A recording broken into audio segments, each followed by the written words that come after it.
I'm going to let you in a little secret here. I'm going to tell you about the king's ear. Who's got it?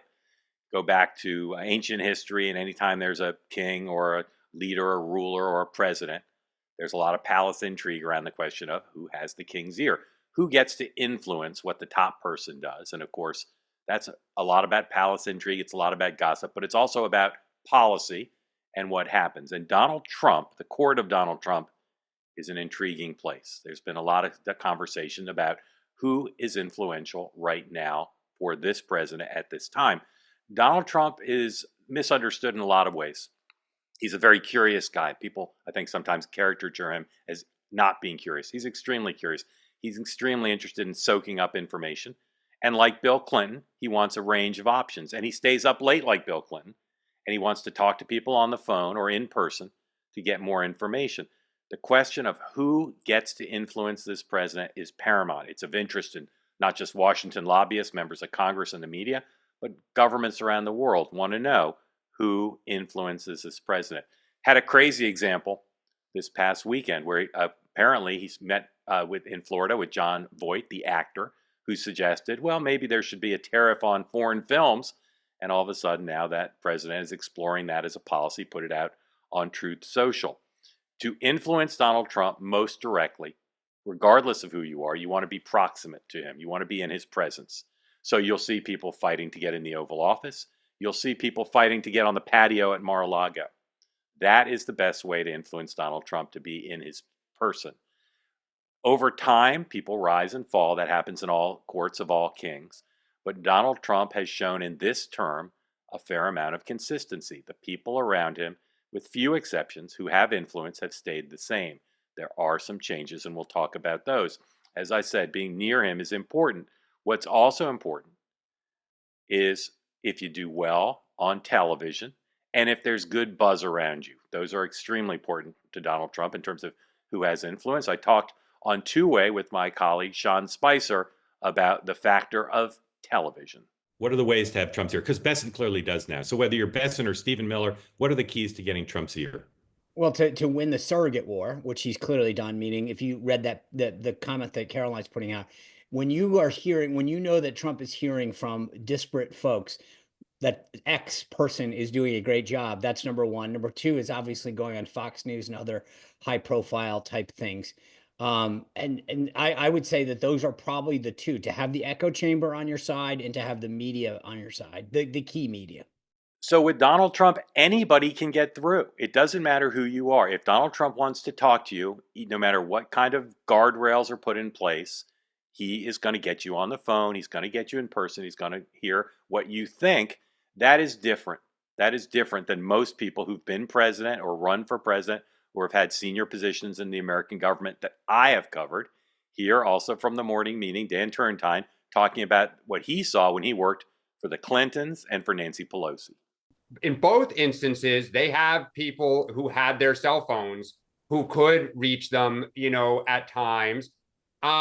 There was a pretty formal process, and you had to be careful. If you went directly to the Clintons or to Nancy Pelosi with a message of I've got concerns, or you would hear from staff in some way to basically say, look, there's a chain of command that you need to work the problem up through. Things only get to the principal when they've either hey, we've thought of everything. Here's it now needs your attention. But if you if you were to step over people, you would get your hand slapped. So with Donald Trump, things are different. He wants you to be good on TV, particularly on Fox News. He wants there to be good buzz around you. He also wants you to have the support of the MAGA movement. If there's someone who wants influence with Donald Trump who MAGA doesn't like on social media, on podcasts, it makes it hard for Donald Trump to continue to listen to them. Two people who have risen quite high in this administration already. Very influential. Vice President Vance and Stephen Miller, senior advisor to the president. I tell people all the time, if you think they're influential, figure out how influential you think they are, double it, and then be ready to add on more. There's almost no limit to what these guys are being able to do inside the government. The president talked a couple days ago about how influential Stephen Miller is in the context of being considered to be, he says, the national security advisor. Stephen Miller's at the top of the totem pole. I mean, I think he sort of indirectly already has that job. You understand? Because he has a lot to say about a lot of things. He's a very valued person in the administration. Another person who's grown in influence over the course of the administration since January is the Treasury Secretary, Scott Bessent. He has played his politics with the president, with MAGA, extremely well. He's now seen as a very effective surrogate on TV, including a lot of appearances on Fox.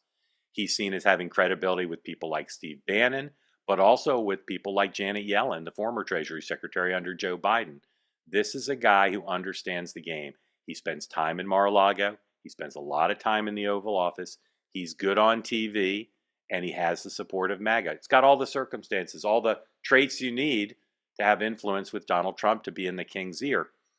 But some people are saying maybe he's doing a little bit too much. Maybe the rule for Donald Trump is going to kick in. He doesn't like people who produce bad news, but sometimes he doesn't like people who get too much attention. There's one other group that has the president's ear, and they're people who are not used to being in the ear of anyone. They're used to having their own courts, their own posses around them. Those are the millionaires and billionaires who have become a key part of the Trump coalition. Now, some of these people are there on a regular basis. Some are in the president's ear every so often. They're first amongst not equals. Elon Musk, the richest guy in the world, he definitely has the president's ear, and he's had it for a while. But there are a lot of other folks from Silicon Valley, including Mark Zuckerberg and Jeff Bezos, who famously attended the inauguration, people like David Sachs, and others who are part of this government, formally or informally, who are very much in the president's ear. Donald Trump is being guided by those folks to a very large degree, not just in terms of policy, but in terms of attitude. Most of them were not Trump supporters before. They are converts. Donald Trump, like many kings, likes converts. He likes people who've come over to his side, and he respects the fact that they're very rich and they've accomplished a lot. They have his ear. They're extremely influential, and not just on specifics, but they serve, as I understand it from talking to people around the White House, as kind of a validator.